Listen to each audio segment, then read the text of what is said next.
Baik, selamat siang. Assalamualaikum warahmatullahi wabarakatuh. Teman pendengar, saatnya kita bersama dalam program Bincang Sehat Gema Surya FM yang hadir hanya di setiap hari Sabtu, teman ya.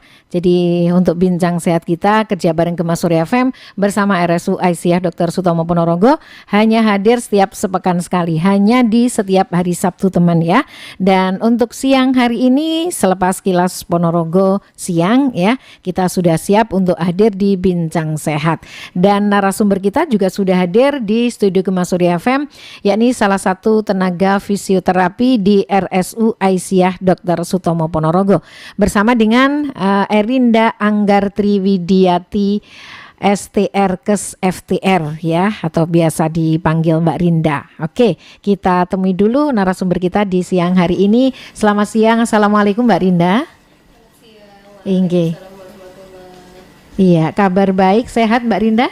Alhamdulillah sehat. Oke, iya. Kayaknya kita baru ketemu hari ini Mbak Rinda? Sudah pernah ya Mbak? Sebelumnya sudah pernah Ibu. Oh, okay. Mungkin tidak dengan saya ya, pas lagi off saya gitu ya. Okay. Mbak Rinda ini selaku ahli fisioterapi di RSU Aisyah Ponorogo, tenaga ahli dari fisioterapi. Ada berapa sih Mbak untuk ahli fisioterapinya di RSU Aisyah untuk tenaga fisioterapinya? Iya, mohon izin menyampaikan di Rumah Sakit RSU Aisyah Ponorogo saat ini ada 4 orang fisioterapis, di mana keempatnya sudah menjalani pendidikan profesi fisioterapi. Ada Bapak Agus Setiawan, ada Bapak Umar Jamaluddin, ada Mbak Vida Septi, dan saya Erinda. Iya, semuanya ini selalu ada di poli fisioterapi begitu ya Mbak, setiap hari. Betul. Jadi setiap hari juga memang buka untuk fisioterappi kliniknya? Iya betul. Hari Senin hingga Jumat mulai pukul 7.30 hingga 13. Kemudian untuk hari Sabtu dari pukul 7 hingga pukul 11. Oke, jadi yang beda hari Sabtu ya, nggak beda begitu ya. Iya, betul. Sekali buka seperti itu biasanya bisa melayani sampai berapa ini Mbak untuk yang di poli ya. Jadi yang yang bukan yang dirawat inap tapi rawat jalan gitu ya. Untuk fisioterapi rawat jalan saat ini rata-rata kunjungan di poli kami 50. 50 ya? Iya. Dalam sehari begitu ya? Iya, rata-rata. Ya, suatu waktu pada peak season mungkin setelah long weekend atau setelah libur hari besar tertentu mungkin flow pernah pelayanan hingga 92 pernah, namun itu sesekali. Rata-rata ada di angka 50. Oke, padahal untuk yang rawat inap juga ada yang perlu di fisioterapi juga ya Mbak Rinda? Iya, beberapa kasus Bu. Jadi pasien yang diadviskan oleh dokter spesialis penanggung jawab pasien masing-masing beberapa dikonsulkan untuk mendapatkan tindakan fisioterapi. Betul. Oke. Baik, itu awalan kita teman pendengar ya. Kita akan berbincang terkait dengan masalah fisioterapi Mbak Rinda, mengenal lebih dekat dengan fisioterapi, itu tema kita hari ini. Nah, apa sih sebenarnya fisioterapi itu Mbak Rinda? Monggo bisa dijelaskan. Mumpung dapat momentum yang baik seperti ini, jadi mohon izin untuk mengenalkan lebih dekat dengan kepada masyarakat Ponorogo semua terutama. Jadi sesuai dengan yang diterbitkan oleh PMK 2015, fisioterapi adalah bentuk pelayanan kesehatan yang ditujukan kepada individu atau kelompok untuk mengembangkan, memelihara dan memulihkan gerak dan fungsi tubuh sepanjang rentang kehidupan dengan menggunakan pelayanan secara manual, peningkatan gerak, peralatan atau tools, pelatihan fungsi dan komunikasi. Oke. Jadi fisioterapi itu bisa dilakukan dengan menggunakan alat dan tidak? Betul. Jadi, seperti apa Mbak?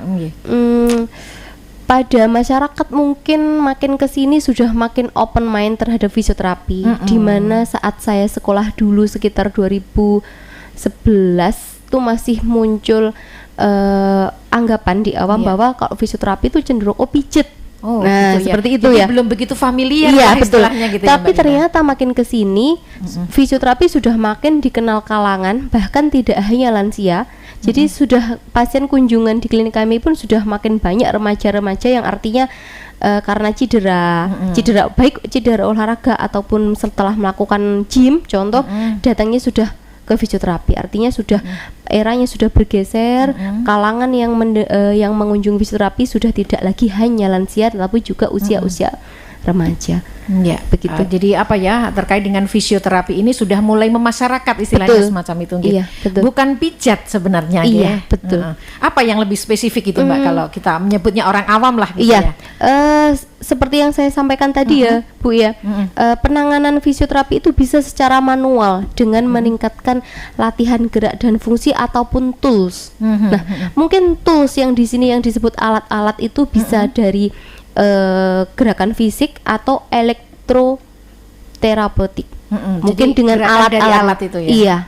Jadi bisa manual ataupun dengan elektroterapi. Begitu. Seperti yang di RSU Aisyah saat ini di klinik fisioterapi kami memiliki berbagai macam tools atau peralatan yang untuk menunjang pelayanan fisioterapi seperti SWD, short wave diathermy, MWD, ultrasound, kemudian bed traksi, inframerah, TENS ataupun electrical stimulasi, di mana penggunaan masing-masing alat tersebut atau elektroterapi tersebut sesuai dengan kebutuhan tiap pasien dan mungkin saja berbeda, di mana yang didapatkan satu pasien dan pasien lain itu berbeda-beda. Biasanya mereka yang datang ke polifisioterapi ini atas inisiatif sendiri atau advis dokter atau rujukan dari dokter? Iya, gitu, betul. Sebelumnya terkait kunjungan fisioterapi bagi pasien yang menggunakan asuransi JKN atau BPJS bisa mendapatkan advis dari dokter spesialis. Namun bagi peserta umum atau mandiri bisa langsung direct akses menuju fisioterapi. Contoh seperti pasien kita kemarin setelah basket terulur nih ankle-nya atau pergelangan, gitu ya. Datangnya jadi ke fisioterapi. Berapa kali kunjungan, 2 atau 3 kali, selesai, keluhannya sudah jauh mereda, sudah selesai. Jadi apa ya, mereka langsung menuju ke klinik fisioterapi, tidak harus melalui dokter umum misalnya atau dokter spesialis seperti itu. Iya, betul. Bagi pasien umum atau mandiri. Ya, bisa seperti itu ya. Bisa. Kalau yang BPJS, yang peserta BPJS bagaimana? Apakah harus mendapat rujukan dari dokternya? Iya, betul, harus mendapatkan advis atau rujukan dari dokter spesialis atau penanggung jawab masing-masing. Jadi misalkan dari dokter saraf nih, Bu, ada pasien pasca stroke nih. Oh, ini untuk latihan jalan atau fungsi geraknya belum maksimal, jadi diadviskan untuk mendapatkan fisioterapi. Begitu. Jadi kebanyakan yang ditangani ini yang umum atau yang rujukan atau advis dari dokter begitu? Sampai saat ini dominan advis dari dokter. Advis dari dokter ya. Bagi pasien umum atau mandiri ataupun asuransi lain seperti BRI Life, BNI Life, itu ada, Admedica itu ada, namun jumlahnya memang tidak sebanyak pasien JKN. Jadi kalau yang pasien JKN memang biasanya ada rujukan begitu dari dokter spesialis. Kalau yang umum atau langsung masuk ke polifisioterapi sendiri, biasanya dengan apa ya, kasus-kasus yang seperti apa Mbak Rinda ini? Cedera olahraga tadi. Kedua ada juga dengan nyeri. Nyeri tidak harus dengan cedera Ibu, artinya nyeri kronis mungkin pada lansia. Kemudian pasca stroke. Terus anak-anak pasca bedah, gangguan fungsi geraknya, artinya macam-macam. Sejauh ini banyak juga pasien yang datang dengan keluhan, artinya tidak hanya 1 atau 2, jadi banyak keluhan yang menggunakan datang ke fisioterapi menggunakan pembayaran umum atau mandiri. Iya. Kalau yang mereka biasanya advis dokter begitu ya, pasien stroke dan sebagainya, ini kan sudah kayak rutin begitu Mbak Rinda. Misalnya yang seminggu sekali, ada yang seminggu 2 kali, ada yang 1 bulan sekali, semacam itu Iya, betul. Jadi macam-macam ada jadwal atau frekuensi kunjungan tertentu. Jika menggunakan asuransi tertentu itu sudah ada jadwalnya, di mana jadwal tersebut sudah disesuaikan dengan kebutuhan pasien guna menunjang optimalnya perkembangan pasien tersebut. Iya. Kalau fisioterapi itu sebenarnya seperti apa sih Mbak? Apakah sama dengan terapi-terapi lainnya? Kalau kita lihat ya di medsos atau kita lihat di mana-mana ini ada terapi-terapi seperti ini. Nah, betul. sama nggak sih fisioterapi itu dengan terapi-terapi lainnya yang ada di tempat-tempat lain gitu ya? Iya betul, memang semakin kesini semakin banyak banget terapi-terapi lain ya Bu. Jadi di tengah gempuran terapi-terapi ini yang kami berikan pelayanan di RSU Aisyah ini adalah fisioterapi adalah pelayanan yang diberikan oleh seorang nakes yang memiliki STR atau tanda registrasi, kemudian yang sudah memiliki background pendidikan fisioterapi. Artinya gampangnya, kalau fisioterapi pasti pemberi pelayanan adalah seorang fisioterapis, tapi belum tentu terapi-terapi lain adalah seorang fisioterapis. Iya, jadi kita fokusnya ada di fisionya aja. Oke, jadi itu yang membedakan begitu ya. Iya, betul. Jadi kalau yang tenaga fisioterapi yang di rumah sakit ini memang sudah ahli dan sudah ada sertifikat yang menyertai pelayanannya seperti itu. Yang memang memiliki background pendidikan fisioterapis. Artinya di semua vaskes atau rumah sakit atau praktek mandiri ataupun home care itu pun fisioterapis memang pendidikannya adalah seorang pendidik yang menjalani pendidikan fisioterapi sebelumnya. Oke. Penyakit-penyakit apa sih sebenarnya yang ditangani oleh teman-teman fisioterapi ini? Kalau bilang yang selama ini mayoritas di kami pasti dengan gangguan fungsi dan gerak ya Bu. Hampir 50% lebih terkait dengan nyeri, baik nyeri di semua persendian, mungkin nyeri kita golongkan nyeri ya, kemudian disusul dengan pasca stroke, gangguan fungsi pasca bedah, kemudian ada gangguan mungkin saraf tepi seperti kalau jika semua rekan-rekan yang sudah pernah memiliki riwayat kunjungan fisioterapi mungkin ada yang tahu, oh anak kecil-kecil kok sudah fisioterapi. Apa ini gitu ya? Iya, banyak juga dengan gangguan tumbuh kembang juga masuk ranah kami karena dengan gangguan fungsi geraknya. Seperti kembali ke tadi ya Bu, artinya poinnya fisioterapi ada di gangguan pemulihan, mengembangkan, memelihara dan memulihkan gerak dan fungsi tubuh sepanjang rentang kehidupan. Artinya tidak menutup kemungkinan bahwa misal anak-anak yang udah umur 3 tahun ya tapi kok belum jalan, pada akhirnya masuknya ke arah fisioterapi tindakan. Nggih. Banyak ini Mbak, untuk yang gangguan tumbuh kembang ini seperti apa sih untuk fisioterapinya sendiri? Untuk fisioterapinya sendiri tergantung dengan kemampuan kondisi. Artinya ada nih yang 1 tahun belum bisa duduk nih, padahal secara teori kemampuan duduk seorang bayi ya di bawah 12 bulan bayi ya Bu, di bawah 1 tahun. Pada parameternya ketika usia 6 bulan seorang bayi sudah diharapkan mampu duduk. Kenapa di usia 6 bulan? Karena kemampuan duduk berkaitan dengan persiapan untuk MPASI atau makan. Jadi seorang anak makan harus dengan posisi duduk. Iya. Bisa sih Mbak maemnya dengan cara di pangku nih. Tapi kalau pangku artinya dia tidak bisa mandiri dengan tegak, maka sebaiknya memang harus dibawa ke dokter spesialis anak ataupun fisioterapi. Nanti ada tindak lanjutnya seperti apa, ngaten nggih Mbak Rinda ya? Iya betul. Oke, nggih. Baik, monggo teman pendengar terkait dengan fisioterapi yang ingin bergabung dengan kita atau berkonsultasi, silakan mumpung ada ahlinya di sini ya, bersama dengan Mbak Rinda, salah satu ahli fisioterapi dari RSU Aisyah Dr. Sutomo Ponorogo. Baik Mbak Rinda, saya minta waktu dulu untuk menghadirkan beberapa pesan dulu dari mitra kerja berikut ini. Informasi terkini, jurnalisme warga di Facebook PO942.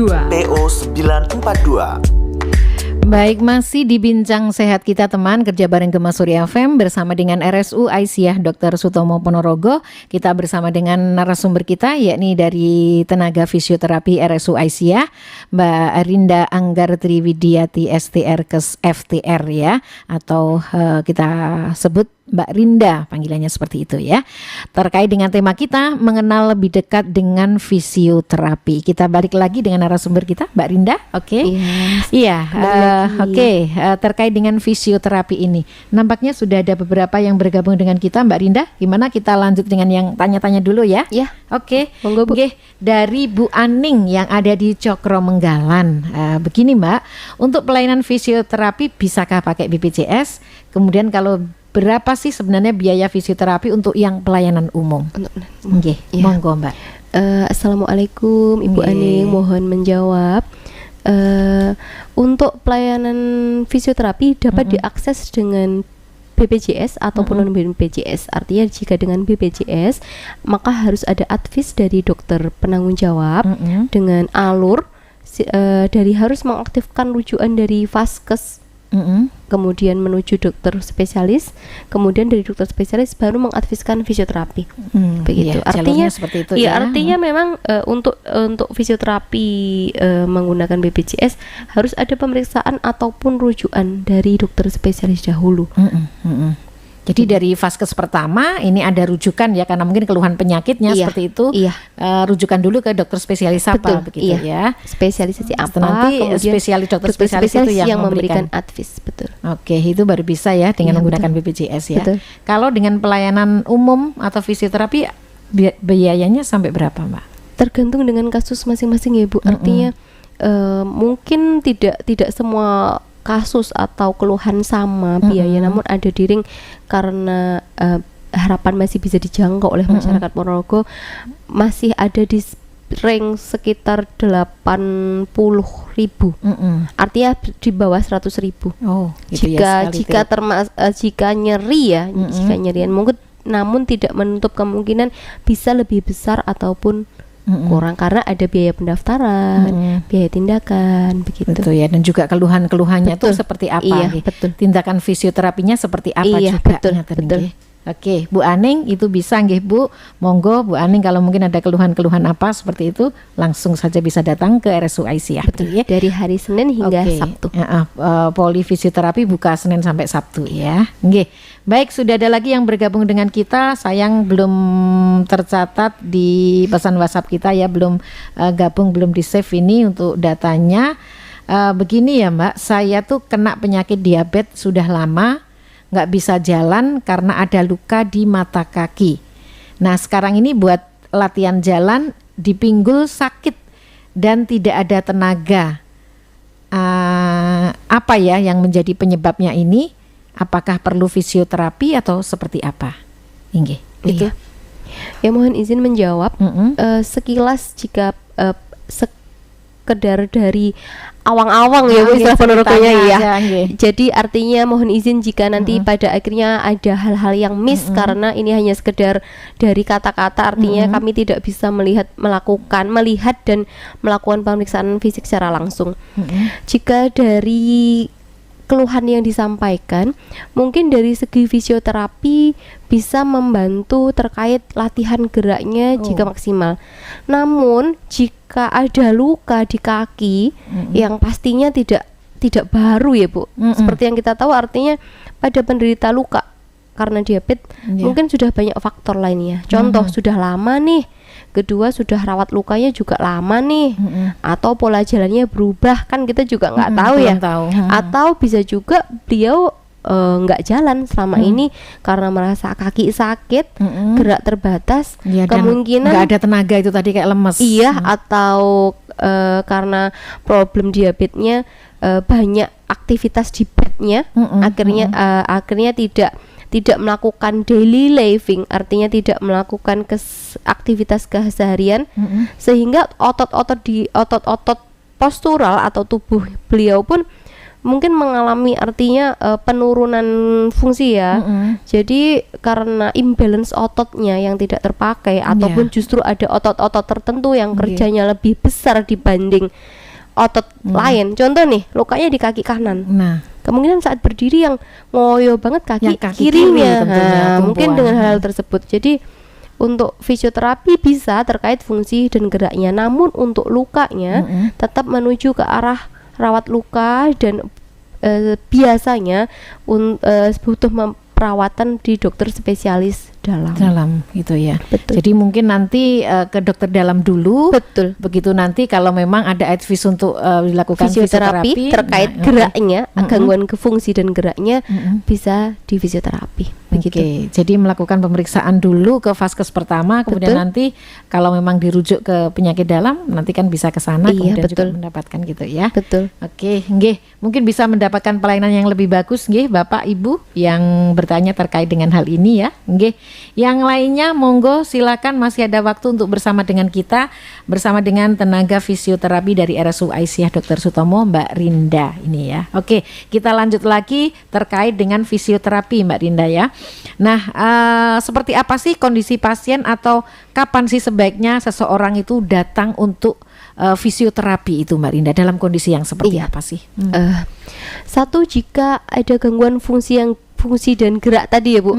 Fungsi gerak itu macam-macam. Artinya ada nyeri yang karena cedera, akut ataupun kronis pada pasien lansia nih misal, atau ya. prelansia. Prelansia, Bahkan betul. pasien kami sekarang tidak harus Tidak hanya lansia ya. Iya, betul. Ibu-ibu yang produktif banget, yang pakai hak tinggi, heelsnya tinggi itu juga jadi pasien fisioterapi juga banyak. Oh, apa itu keluhannya biasanya Mbak? Nyeri di tumitnya. Oh, itu Karena heels yang tinggi, iya betul. Tapi Oke. mulai akhir ini juga mulai bergeser ya Bu, akhirnya tren busana atau fashion di khalayak kan sudah mulai bergeser Sudah mulai ya. geser. Sudah cari gimana yang comfortnya untuk kaki, nyamannya untuk kaki, kan sekarang sudah macem-macem ya. Ternyata yang Begitu. seperti itu juga jadi masalah gitu ya Mbak Iya. Rinda. Kemudian dua, mungkin bagi anak-anak yang dalam masa tumbuh kembangnya, Ya, balita tumbuh misal, kembang. oh anak ini 1 tahun, kalau mungkin 1 tahun mungkin belum begitu kelihatan karena kadang di masyarakat memang urung Agak lambat wayahe. ini. Iya, mungkin ngomongi sing luwih dhisik timbang mlakune ya, Ada begitu. yang seperti itu, Iya, betul, mohon izin, betul. tapi pada dasarnya kemampuan bicara dan kemampuan gerak adalah 2 hal yang berbeda. Artinya salah satu yang lebih dahulu muncul atau lebih berkembang tidak menjadi tolak ukur bagi kemampuan yang lainnya. Ya, Begitu. oke. Jadi tumbuh kembang harusnya ya jalan bareng-bareng. Iya, Ya, seiring kurva. sejalan gitu Betul, ya. betul. Biasanya nih sudah terlihatnya sudah agak lama nggak, usia 2 tahun loh, ternyata usia 2 tahun kok belum bisa jalan misalnya, Iya, seperti betul. itu ya Mbak. Iya. Biasanya datang ke fisioterapi sudah dalam kondisi yang seperti apa sih? Terakhir pasien kami ada yang berusia 5 tahun belum bisa duduk sendiri. 5 tahun. Iya. Padahal 5 tahun sudah usia sekolah loh ya, ini sudah Iya, TK preschool ya. Sudah TK ini Betul, malah sudah iya. TKA biasanya sudah seperti Iya, itu ya. betul. Apa ini yang menjadi penyebabnya Mbak? Memang ada patofisiologis penyerta, misalkan ada gangguan memang dari bawaan lahir atau gangguan terkait motoriknya, memang ada gangguan sebelumnya. Namun dengan fisioterapi kami harapkan goalsnya dapat memaksimalkan fungsi yang saat ini yang sudah mampu didapat si anak ini. Contoh, betul memang saat usia ini masih tertinggal dengan teman-teman yang sebaya lainnya. Namun harapannya memaksimalkan ketergantungan ini seminimal mungkin, Bu. Bisa dibilang kalau sudah 5 tahun kok belum bisa duduk ini, bisa dibilang terlambat. Iya, terlambat sekali karena parameter ukuran tumbuh kembang untuk Iya. duduk anak seperti yang saya sampaikan di awal adalah kemampuan duduk muncul di usia paling cepat di usia 6 bulan. Iya, karena 6 bulan persiapan untuk makan di tulang untuk Iya, MPASI oke, nih. MPASI. Makan sekarang kan sudah mulai trennya parenting. Orang tua saat ini sudah mulai banyak mengenal tools untuk mendukung tumbuh kembang anak-anak ya Bu. Iya. Seperti booster seat tuh. Booster seat ya untuk memang posisi duduk, di depan ada meja yang bisa mengasih fiksasi atau tumpangan bagi tangan dan dia main di situ semuanya Iya. situ. Jadi harapannya dia sudah bisa tegak nih. Tegak mulai dari kepala, Ya. mulai dari tang atau Iya. boyon. Jadi kalau didudukkan tapi kok ngelempruk usia segitu ya, monggo Berarti ini ada iya, sesuatu iya, lah. sesuatu apa. Jadi monggo lebih terbuka artinya atau yang paling dekat mungkin sekarang di posyandu ya. Kader-kader posyandu saat ini kan sudah dibekali Iya. banyak, artinya banyak informasi yang beliau-beliau itu dapat. Contoh kemarin Bu Gufron dari PDA. Itu beliau memfasilitasi dari Soko Iya. anak usia 3 tahun dengan Down syndrome, beliau yang mengawal. Meskipun tidak setiap hari antar jemput, tapi beliau mengawal gimana memastikan dengan dari PDA ya Bu. Berarti beliau perpanjangannya dari PDA ya, Dewas PDA.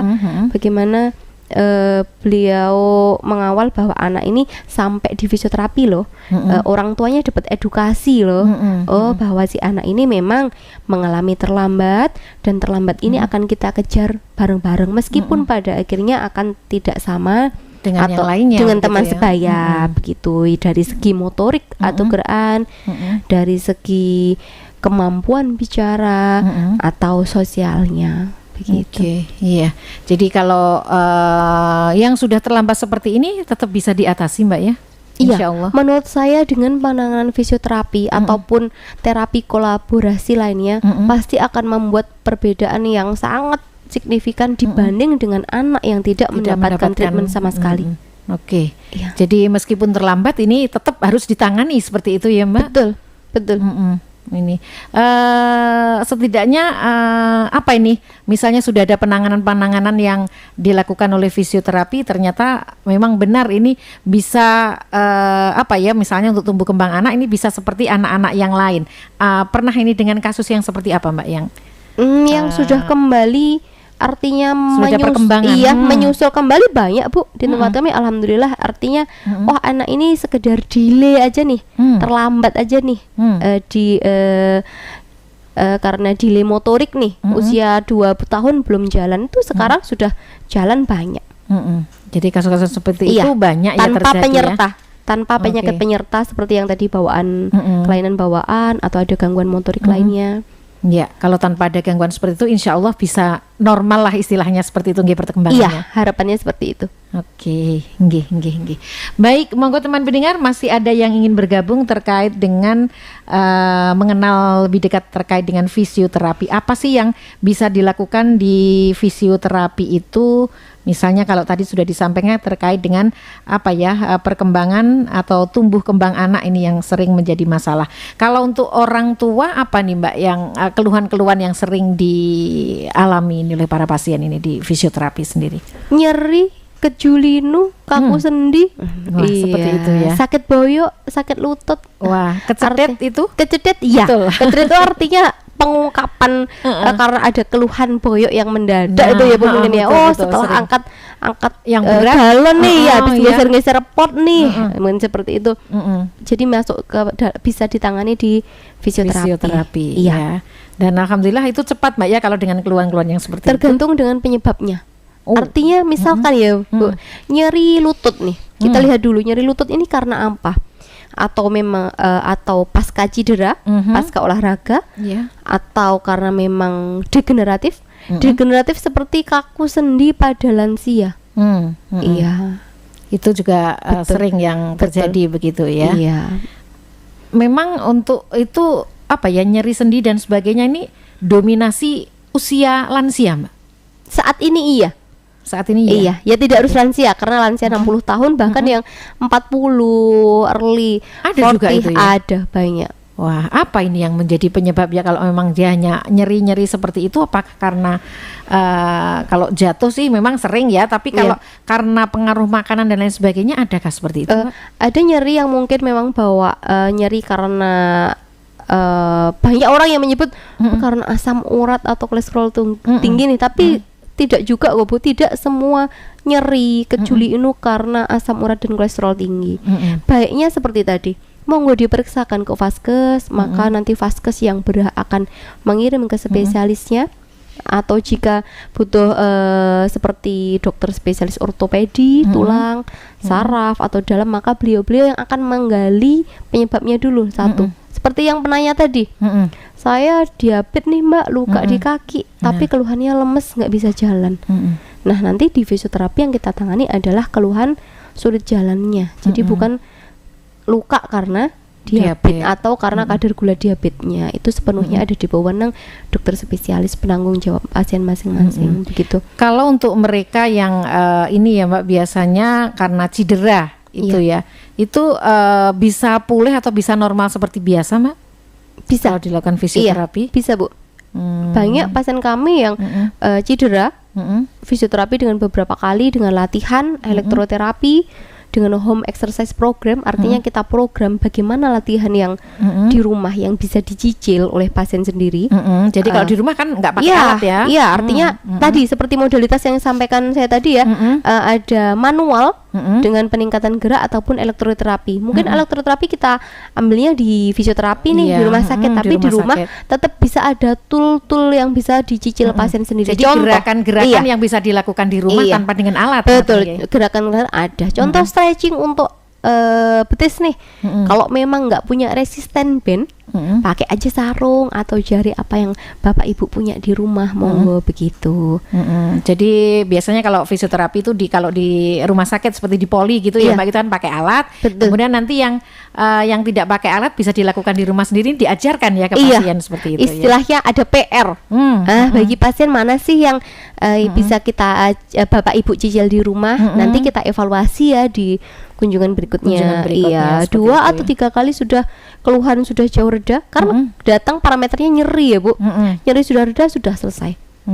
Gitu ya. Yang penting sudah nggak ada keluhan apa-apa. Misalnya untuk jalan juga sudah oke, seperti itu ya. Kalau untuk pasien stroke ini yang pasca stroke, pasca pemulihan di rumah ya Mbak, sudah dari rumah sakit sekarang sudah di rumah itu, apakah memang juga perlu dilakukan fisioterapi semacam itu? Perlu banget dong Bu. Iya, menurut kami sangat perlu. Karena pemulihan fungsi dan gerak pada pasien pasca stroke selain dengan gerakan, maka seperti yang disebutkan di awal, fisioterapi adalah bentuk pelayanan yang secara manual, peningkatan gerak dengan elektroterapi, pelatihan fungsi dan komunikasi. Kita tahu jika pasien itu sudah gerah di rumah, tidak semua caregiver atau yang merawat di rumah tidak selalu loh, ada pasien itu yang standby setiap hari ngajak ngobrol. Artinya komunikasi itu sangat penting bagi pasien pasca stroke. Contoh, gimana sih cara ngelatih dengan intonasi yang membuat pasien mau ngikuti instruksi kita? Karena tidak semua pasien mau bergerak dengan harapan kita, artinya tidak kooperatif atau minim motivasi. Ada Bu, pasien yang nggak susah juga untuk diajari seperti itu. Susah tuh mungkin karena minim motivasi juga ya, artinya semangat, aduh aku sudah sakit seperti ini, jadi nggak semangat. Mungkin dengan fisioterapi di rumah sakit ketemu teman-teman banyak lainnya, akhirnya merasa tidak sendiri. Akhirnya ternyata yang seperti saya banyak kok, ternyata yang lebih dari saya banyak. Dan itu bisa kok disembuhkan gitu ya, bisa normal kembali seperti itu. Karena memang dengan rutin latihan memang insya Allah bisa diatasi lah semua. Ya meskipun pada akhirnya jika pasca stroke tidak recovery 100%, namun normal, gejala sisanya harapannya kita bisa minim. Dan biasanya jalan sama tangan ya, menggerakkan tangan yang agak sulit itu ya. Iya, sesuai dengan penyebabnya masing-masing. Sesuai dengan gangguan di pembuluh darah otaknya karena apa, terus derajat stroke-nya seperti apa, begitu. Nah, di tempat kami Ibu, bagi pasien-pasien stroke yang artinya baru sebagai newbie atau newcomer, kami pasti turut melibatkan keluarga atau caregiver jadi untuk dalam mengajari juga gitu ya. Kami pasti artinya kami turut melibatkan karena tidak mungkin dalam pasien satu sesi di rumah sakit fisioterapi di rumah sakit kami aja cukup mewakili kebutuhan gerak beliau. Karena dengan waktu yang katakan Nyun Sewu 30 menit sampai 1 jam mungkin 30 menit lah. Terus sisanya 23 jam di rumah selain untuk tidur untuk apa? Nah, kami pasti berusaha melibatkan mengedukasikan pihak keluarga bagaimana upaya-upaya keluarga sebagai pendukung utama ya Bu, yang bisa diberikan. Contoh bagaimana misalnya pagi bisa dilakukan seperti ini, bagaimana cara mendudukkan yang benar nih. Kedua, bagaimana positioningnya pasien. Mohon menyampaikan juga karena bagi pasien stroke sebaiknya difasilitasi dengan ranjang atau dipan, jadi tidak justru ditaruh di bawah karena posisi pasien yang sulit bawah itu bagi pasien dan bagi yang merawat juga. Betul. Gimana kalau mau pas kontrol nih misal Bu mendirikan dari bawah tuh kan juga effort ya Bu, artinya berat ya. Kalau dari kursi roda misalnya mau mengangkat juga. Jadi misalnya juga ada gerakan-gerakan yang harus dilakukan setiap pagi atau setiap sore atau apa gitu ya. memang diberi advice gitu ya ke keluarga begitu yang menangani biasanya. Iya, kami sampaikan ya artinya tidak selalu harus pagi ataupun sore, tapi kita libatkan keluarga bagaimana upaya-upaya mendampingi, melatih gerak ini bagi pasien agar pasien bisa termotivasi, punya semangat dan mau berlatih. Begitu. Oke. Jadi yang dukungan keluarga memang ini nomor 1 gitu ya. Iya. Demi kesembuhan pasien. Iya. Betul. Beberapa yang ngantor tuh misal ada 3 orang, utamakan yang setiap hari bersama. Bersama dulu Pak. Contoh yang setiap hari sipin atau menyuapin dulang itu kami prioritaskan untuk harus. Itu malah justru kewajiban menurut kami, karena pasti kami libatkan bagi pasien-pasien yang baru.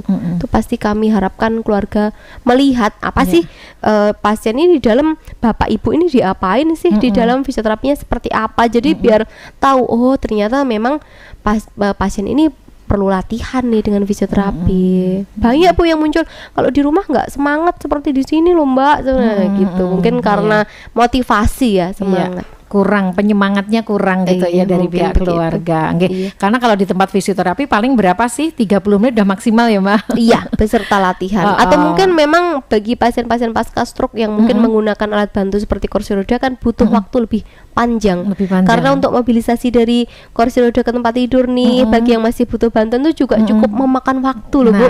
Betul. Iya. Jadi nggak cukup di situ 30 menit, tapi yang lebih utama adalah langsung semacam gerakan di rumah ini ya, action di rumah ini yang penting ya untuk mendukung kesembuhan. Karena kalau ke polifisioterapi biasanya untuk pasca stroke seminggu berapa kali Mbak? Ada jadwal tiap interval 3 hari sekali, 2 sampai 3 hari sekali bisa.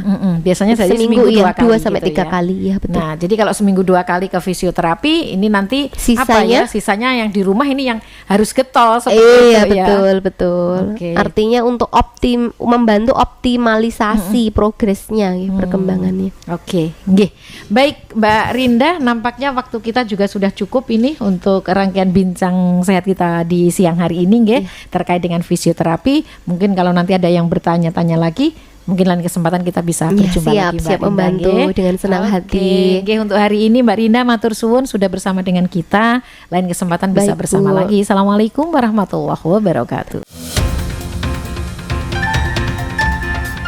94,2 Kema Surya FM. Inspiratif, akurat.